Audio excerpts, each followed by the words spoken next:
kun oduu idileetii oduu idileerraa tanisinitti himtu ani Faayizaa Ilaasin. Jalqaba irratti dubbii himaa dhaabichaa dabalatee miseensonni adda bilisummaa Oromoo 10 har'a mana murtiitti dhiyaatanii hoggantootaa fi qondaalonni adda bilisummaa Oromoo dubbii himaa dhaabichaa obbo Firaa'ol Jaalataa dabalatee namoonni 10 har'a amajjii 18/2020 takka mana murtii aanaa Burraayyuutti dhiyaatanii torbee har'a amajjii 25/2020 takkatti beellamni biroo qabameefii jira. Humni waraanaa bilxiginnaa muddee 20/2020tti itti gaafatamaa waajjira adda bilisummaa Oromoo Muummicha Gullallee kan ta'ee fi dubbii himaa dhaabichaa dabalatee gaazexeessitoota Saabaa'oo fi qondaaltota ABO baay'inni isaanii 11 ta'an mana jireenyaa isaanii keessa waraana sirnichaa poolisii magaalaa Finfinnee, poolisii humna addaa Oromiyaa fi poolisiin federaalaa waliin ta'uun mana jireenyaa jiraattota kanneenii cabsuun namoota kana ukkaamsanii erga fuudhaniin booda hanga ammaatti sababaa tokkoon malee mana hidhaa magaalaa Burraayyuutti hidhamanii argamu. Kanneen haala kanaan qabamanii hidhaman kunneenis Dr. Gadaa Oljirraa itti gaafatamaa waajjira muummee ABO kan Gullallee obbo Muhammad yookaan Firaa'ol Raggaasaa dubbii himaa ABO obbo Malkaa Diinuu miseensa gumii sabaa dhaabichaa fi gaazexeessaa Saabaa'oo Gameessa obbo Ibsaa Gaaddisaa gaazexeessaa Saabaa'oo Ayyaantuu Bulchaa gaazexeessituu Saabaa'oo obbo Yeroo San Hayyuu itti gaafatamaa ijaarsa siyaasaa ABO kan magaalaa Finfinnee obbo Asaffaa Fiqaaduu qondaala adda bilisummaa Oromoo obbo Gurmuu Ayyaanaa obbo Geessisaa Kumsaa fi Leensaa Aliiti. Namoonni kunneen erga hidhamanii har'a baatii tokko kan fixan ta'us hanga ammaatti badiin isaanii maal akka ta'e osoo ittiin himamin hidhamanii dararamaatti jiru. Manni murtii ammas beellama biroo amajjii 25/2020 takkatti qabeetii jira. Miseensota hoogganaa dhaabichaa kan ta'an obbo Mikaa'el Booranii fi obbo Kennasaa Ayyaanaa mana hidhaa keessatti dhukkubsatanii wal'aansa dhorkamuun gabaasuun keenya kan yaadatamudha. Obbo Muhammad Abdosh Daayrektarii olaanaa OMN ta'uun boordii miidiyichaatiin muudamanii. Obbo Muhammad Abdosh hundeessitoota OMN jalqabaa keessaa nama tokko yoo ta'an bara 2014 hanga 2019tti itti aanaa Daayirektara OMN ta'uudhaan tajaajilaa turan. Dabalata qabna. Obbo Muhammad Abdosh Daayrektarii olaanaa OMN ta'uun boordii miidiyichaatiin muudamanii ji'oota 6 dura istiidiyoon OMN Oromiyaa qaamolee mootummaatiin uggurame gaazexeessitootaa fi hojjettoonni dhaabbatichaa gariin hidhamanii gariin ammoo faffaca'aniin asitti OMN idila addunyaa tamsaasa isaa istiidiyoo biyya alaa irraa itti fufsiisuun hojjechuun har'a dhaqqabe. OMN tamsaasa biyya keessaa erga addaan kuteen booda ijaa fi gurra uummataa ta'uun sagalee Oromoo ta'ee akka itti fufuuf murtee hatattamaa boordiin dabarseen adde Raamii Mohammad hojii idilee ishii dhiisuudhaan daayirektarii olaanaa taatee yeroo ofii guutuu gumaachuun ji'oota 6 oliif akkaataa gaarii ta'een OMN itti fufsiisuun dirqama itti kenname fiixaan baastee uummata Oromoo tajaajilaa kan turte yoo ta'u yeroo ammaa kana fedhii ofiitiin gulantaa daayirektara olaanaa miidiyichaa ofirra dabarsiteetii jirti. Bu'uuruma kanaan boordiin Oromiyaa Miidiyaa Neetwork daayirektara olaanaa OMN taasisuun obbo Muhammad Abdosh muudee jira.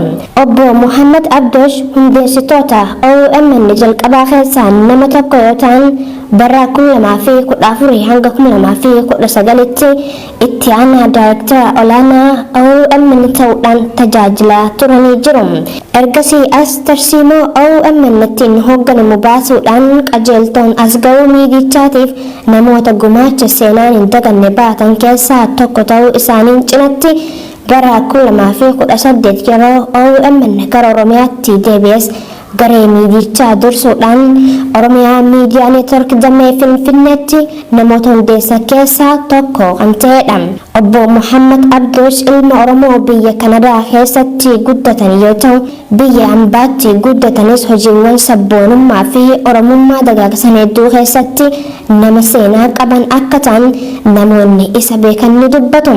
Hojii tola ooltummaatiin bara barnoota sadarkaa lammataatti waldaa Oromoota Kanadaa keessatti tajaajila kennaa turuu isaaniitiin dabalataan umrii dargaggummaa isaaniitti ammoo hundeessaa fi pirezidaantii waldaa dargaggoota Oromoo Kanadaa ta'uun gumaacha Oromummaa nama baataa turanidha. Muhammad Abduush digirii isaa duraa ogummaa kompiitaraa fi maatimaatiks akkasumas sooftiweer injiinariin kan xumuran yoo ta'u, hojiilee daldalaa abbaa qabeenyummaa fi gaggeessummaadhaan akkasumas hojii riilistii fi gorsaa sooftiweerii ta'uudhaan bakka adda addaatti hojjetanii jiru.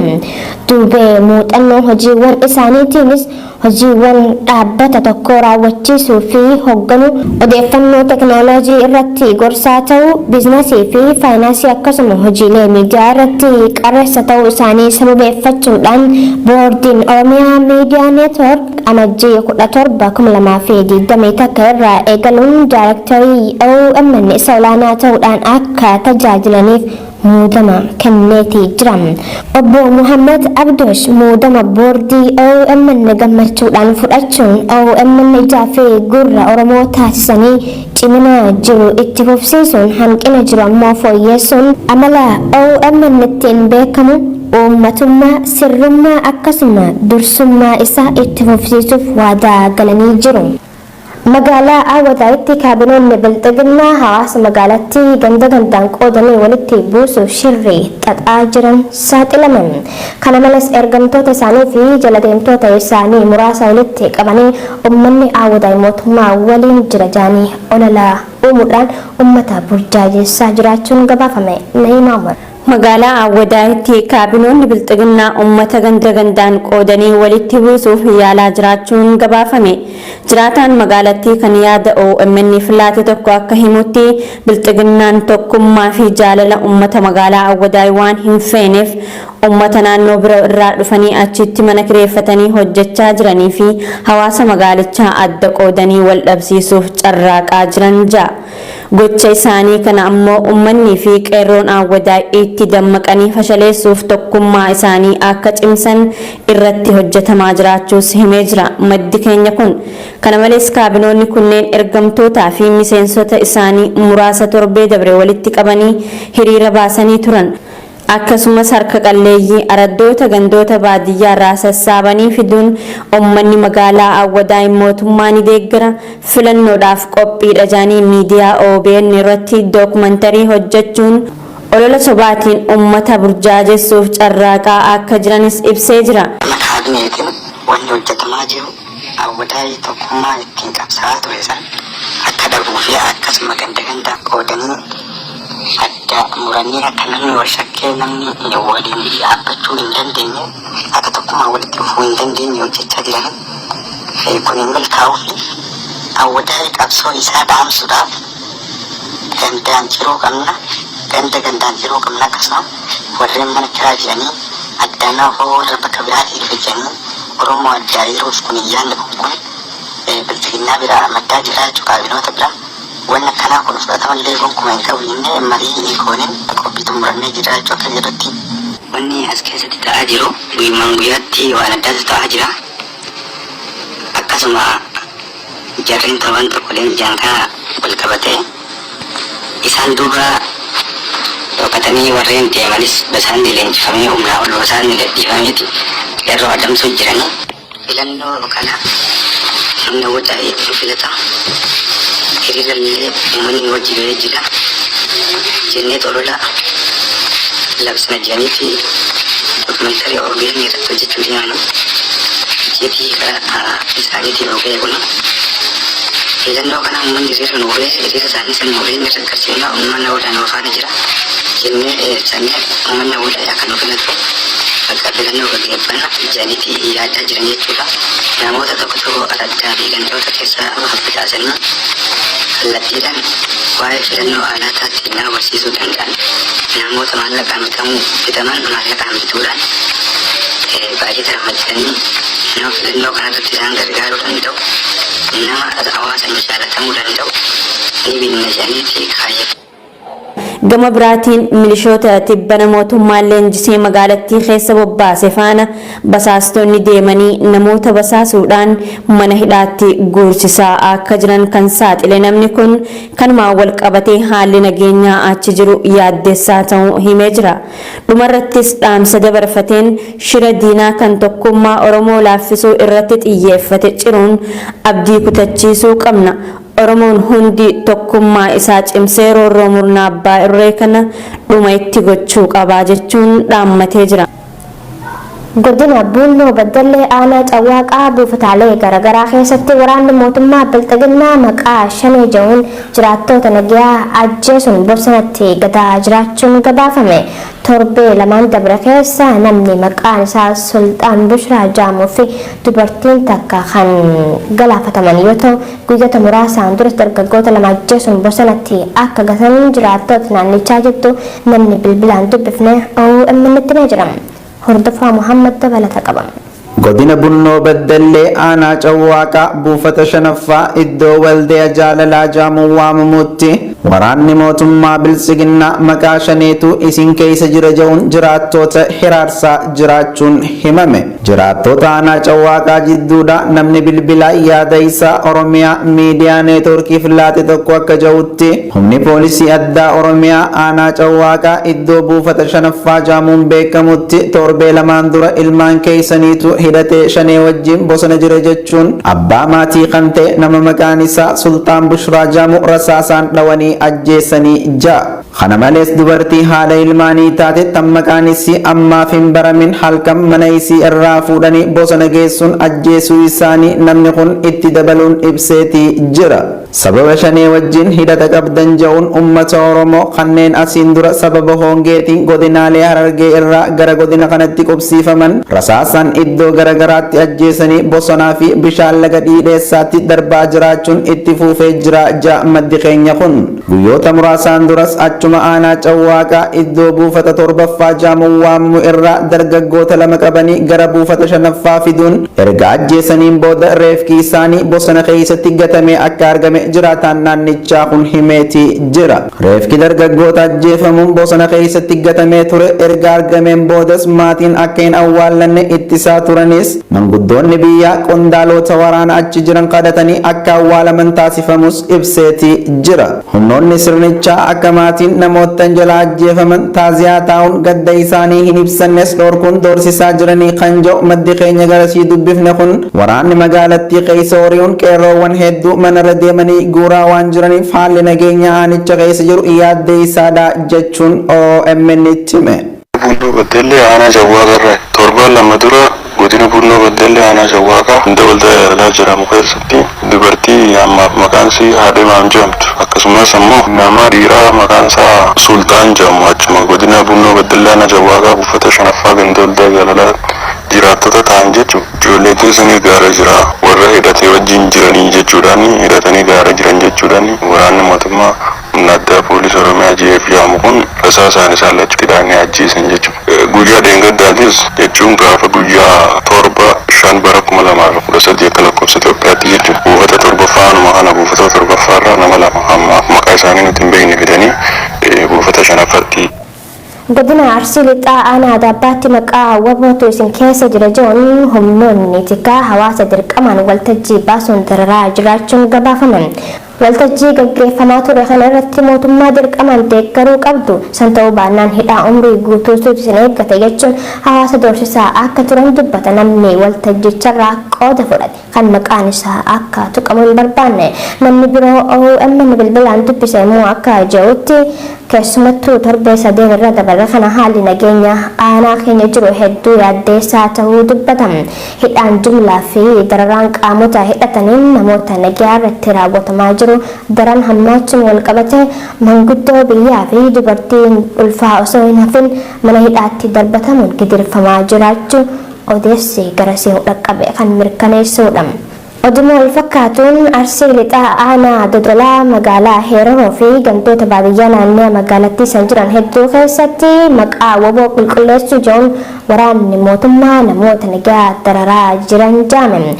Heeraroo fi gandoota naannoo ishii jiran kanneen akka Buuraa Addeellee, Barandaa fi Allummaa Shifaa jedhamuun yaamamanitti dargaggoota hojii idiloo ofii hojjechuuf magaalaa irraa gara magaalaatti deddeebi'an waboodhaaf soorata geessisan jedhamuun dursifamaa jiraachuu madda keenya aanaa Dodolaa irraa dubbifnee bilbilaan OMN'tti himeeti jira. Waldaan hayyoota Suudaan rakkina uumameef Itoophiyaa waliin wal waraanuun filannoo keenya isa xumuraatii jechuun ibse. Ibsa waldaa hayyoota kanaa keessattis Itoophiyaan saamicha lafaa akkasumas lammiilee Suudaan dhiibuuf dubbii eegalte kana battalatti dhaabuu qabdii jaame. Naima Umar. Waldaan hayyoota Suudaan rakkina uumameef Itoophiyaa waliin wal waraanuun filannoo keenya isa dhumaatii jechuun ibse.